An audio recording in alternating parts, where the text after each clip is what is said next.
Fala Quinto Ano B, hoje na videoaula de Geografia nós vamos estudar as populações urbana e rural. Então na videoaula passada nós estudamos as pirâmides etárias, então nós conhecemos a população do Brasil de acordo com a idade, de acordo com o sexo, ao longo dos anos. Hoje nós vamos estudar as populações urbana e rural. Nós já estudamos um pouquinho no segundo, no terceiro ano, e agora nós vamos retomar.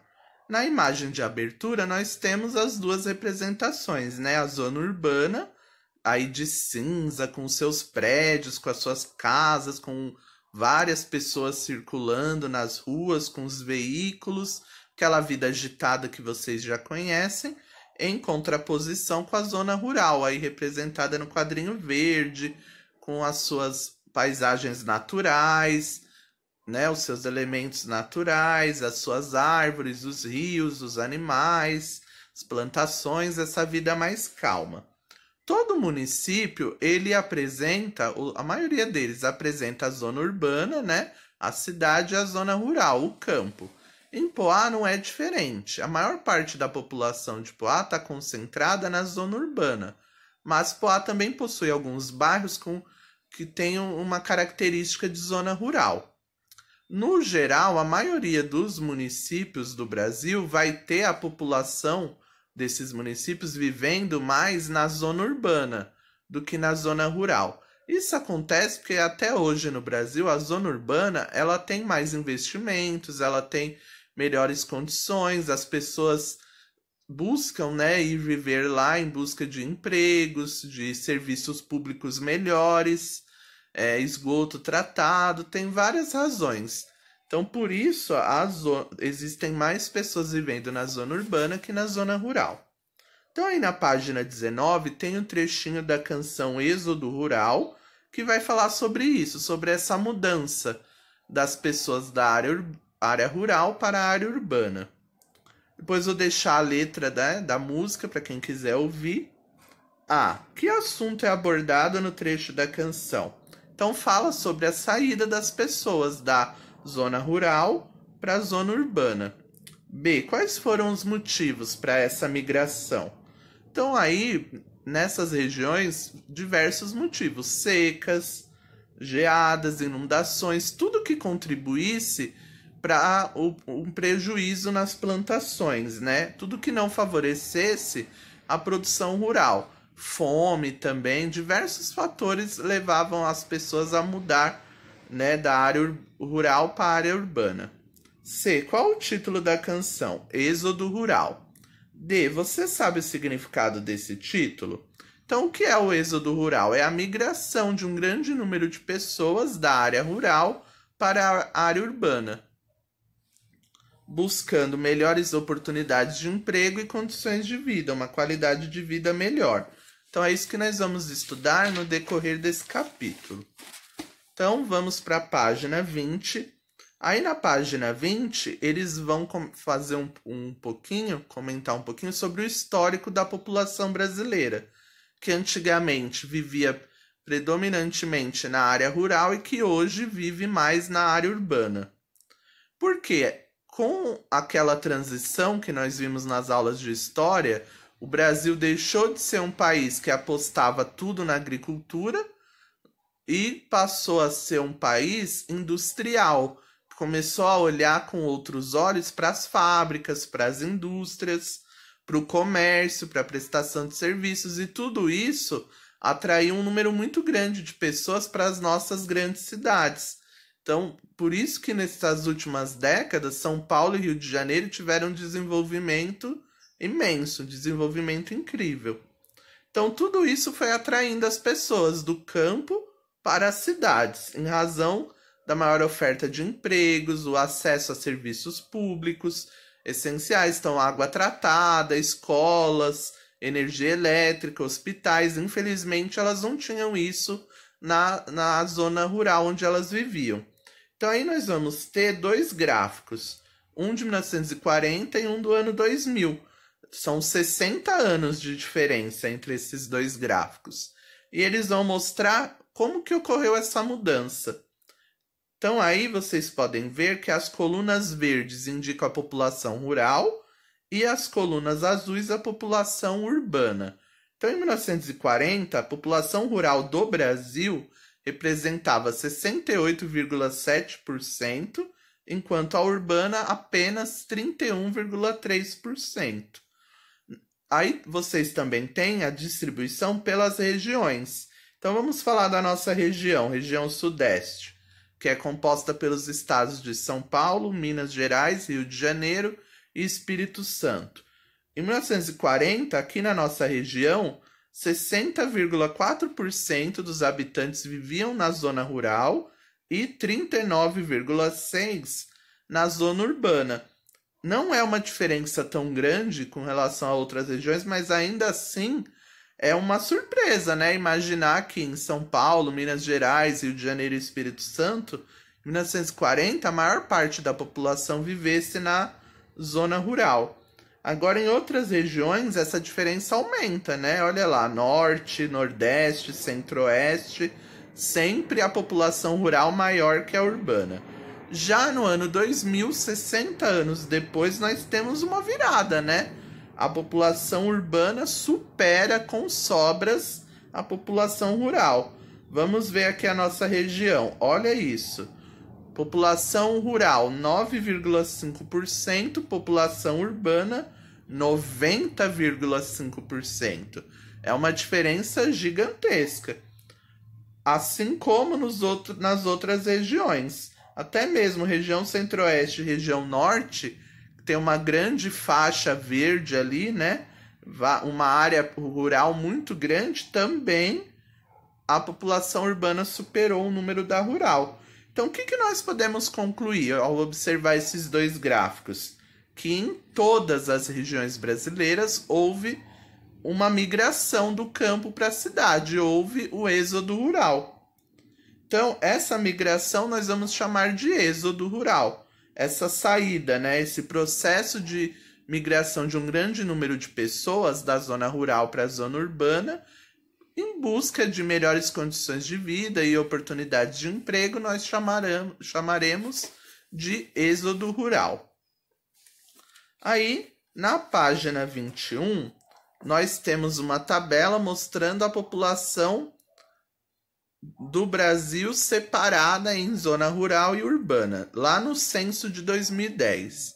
Então, a população urbana, 160.925.792 habitantes. E a população rural, 29.830.007 pessoas.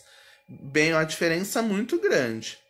Aí, para terminar esse primeiro momento, é comentado que hoje em dia os jovens da área rural eles contam com vários incentivos do governo para que eles possam permanecer no campo, desenvolvendo atividades agropecuárias por meio do estudo e da tecnologia. Pois, para que as cidades progridam e, consequentemente, o território brasileiro, é necessário que o campo continue produzindo matérias-primas, né, e alimentos para todos. Então, hoje em dia, tem acontecido muito o movimento dos filhos de fazendeiros, filhos de agricultores, deles irem para cidades, né, maiores, próximas ao seu local de origem. Aí eles estudam na faculdade cursos relacionados à agricultura, à pecuária. Aí depois que eles terminam a faculdade, eles fazem esse movimento de retorno para seus municípios, para sua zona rural de origem. E aí eles vão morar, vão viver e vão trabalhar utilizando esses conhecimentos que eles aprenderam. Então aí vocês vão ter essa página 21 que vocês vão fazer e uma atividade no material de apoio. Essa atividade, vocês vão ler ali um textinho bem curto e depois vocês vão fazer um desenho retratando a ideia principal desse texto. Então, esse textinho de amarelo, ele tem uma ideia, ele fala sobre um assunto, aí vocês vão desenhar sobre ele. Agora nós vamos para a página 22, porque para terminar a nossa videoaula, nós vamos falar sobre a mobilidade populacional. E o que é isso? Mobilidade populacional, também chamada de migração, é o deslocamento de pessoas de um lugar para outro dentro de um país ou para outros países. Então, vocês lembram, né, da migração, que é quando eu me desloco dentro do meu próprio país, e da imigração, é quando eu me desloco, né, e eu chego em outro país. Mas por que ocorrem esses deslocamentos? Vocês já pararam para se perguntar por que as pessoas saem dos lugares de origem delas? Por diversos motivos, né? Então, no mundo, você encontra várias razões. Pessoas que fogem de guerras, pessoas que fogem da fome, pessoas que querem melhores empregos, melhores condições de vida, querem ter uma saúde, uma educação melhor, ou até mesmo saneamento básico. Tem lugares que nem esgoto tratado, nem água potável tem. Outras pessoas resolvem se mudar porque querem ficar próximos dos seus familiares, ou pessoas também se mudam porque encontram o amor de sua vida em outro estado, em outro lugar. Então, são vários motivos que fazem as pessoas se deslocarem. Então, a migração que acontece dentro de um país é chamada de migração interna. Quando ela é de um país para outro, é denominada de migração internacional. Então, nós temos aí migração, mas também nós podemos chamar de migração internacional. As migrações internas, elas ocorrem constantemente pelo território brasileiro. E os fluxos migratórios mudam em razão da dinâmica econômica do país. Ou seja, os estados em determinado momento que estiverem com uma economia melhor, com maior oferta de empregos, são estados, são unidades federativas que vão atrair pessoas de outros lugares. Então ali eles têm um exemplo, né, que de 1950 a 1970, São Paulo e Rio de Janeiro tiveram um elevado crescimento industrial e econômico. Então aí instalações de indústrias, de fábricas, de várias empresas. O que isso provocou? Isso atraiu pessoas das regiões Nordeste, da região Norte, e em especial do Nordeste devido à seca. Então aquela pessoa que estava lá numa área rural, numa área de seca, passando fome, sem conseguir plantar, ela viu essa chance de ir para São Paulo e para o Rio de Janeiro trabalhar numa fábrica, conseguir um dinheirinho e conseguir cuidar da família. Além de ir para as indústrias, essas pessoas também foram para outras áreas da economia. Foram trabalhar no comércio, foram trabalhar na prestação de serviços. Lembram lá da prestação de serviços? Trabalhar em lojas, em farmácias, nos mais diversos locais. Então, nesse mesmo período, nós tivemos outros fluxos, não apenas do Nordeste para o Rio e São Paulo.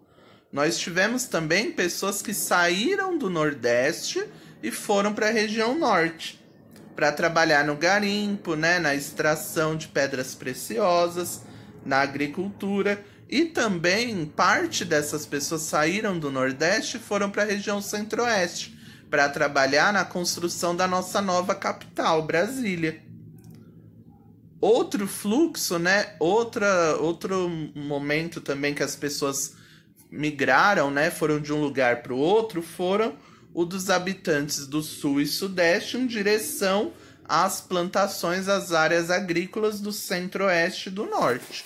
Então, como vocês podem ver, é meio que um mito que quando a gente fala em fluxo migratório, em mudanças, né, de pessoas dentro do Brasil, o que vem na nossa cabeça é só pessoas do Nordeste vindo para cá, para São Paulo e Rio de Janeiro, mas não foi apenas esse fluxo. Então nós tivemos pessoas do Nordeste indo para a região Norte, indo para a região Centro-Oeste, pessoas da região Sul e Sudeste indo para as regiões Centro-Oeste e Norte. Então, para terminarmos, aí na página 23, eles comentam que na década de 80 e 90, as indústrias elas se espalharam aqui no Brasil, elas não ficaram concentradas apenas na região Sul e Sudeste. E isso foi bom para o nosso país, porque a partir do momento que eu tenho indústrias no Norte, no Centro-Oeste, no Nordeste, eu vou atrair também pessoas para esses lugares. E em alguns casos, a partir do momento que eu tinha indústrias na região Nordeste, na região Norte, na região centro-oeste, muitos migrantes voltaram para os seus estados de origem. Olha que legal. E esse movimento nós vamos chamar de migração de retorno. Eles viram ali a chance de voltar para a terra deles, já que aquele lugar contava também com uma indústria e falou: opa, é a minha vez. Para terminar, nos últimos anos, a região Nordeste tem se fortalecido cada vez mais como um polo industrial, gerando também mais emprego e renda para quem vive lá. Isso favorece essa migração de retorno dos nordestinos que foram para outros estados e digo mais, muitas pessoas que nasceram aqui em São Paulo, em Minas, no Rio de Janeiro, na região sul, elas têm migrado para o Nordeste para trabalhar nessas indústrias. Então aí eles dão alguns exemplos de polos industriais no município de Camaçari, na Bahia, e em Pernambuco, né, o Porto Digital, que é considerado o maior parque tecnológico do país. E também no estado do Ceará, destaque ali para a indústria têxtil de calçados. Ou seja, o que nós podemos concluir? Que esses fluxos migratórios, essa mobilidade populacional, ela vai ficar sempre igual? Vai ser sempre de um lugar para o outro? Não, ela vai estar em constante mudança. Vai sempre depender do quê? Da economia do Brasil. Aquele estado, aquela região que estiver bombando mais, que tiver com uma economia maior, vai ser a região que vai atrair as pessoas. Então, vocês farão as páginas 21 com atividade do material de apoio e a página 24, que tem o exercício 4 e outra atividade do material de apoio. Vou fazer aqui com vocês a página 23. Atividade 1, por que ocorrem as migrações? Por diversas razões, para fugir da guerra, da fome, buscar melhores condições de vida, melhores empregos, ou para morar próximo dos familiares, entre outros fatores. 2. O que é migração interna?